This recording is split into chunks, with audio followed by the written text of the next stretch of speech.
almost millions of people are now getting ill because of lifestyle, food intake, no? Tayo mga Pilipino, napakasarap naman natin kumain at magluto.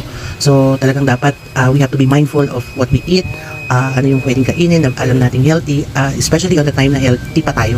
So, ito yung mga pasyente namin, no? Talagang everyday talaga you will be putting your heart into your role, no? Your duty as a nurse, kasi holistic ang approach talaga being a hemodialysis nurse, because once na nag-in na yung pasyente sa mismong center, no? Any dialysis center, makikita mo yung palagi yung sitwasyon ng mga pasyente na yung mga SKD or mga chronic kidney disease client na talagang in pain at kung pwede nga lang na mawala yun, matanggal mo sa pamamagitan mo, matanggal mo yung pain na nararamdaman nila physically, emotionally, mentally, kasi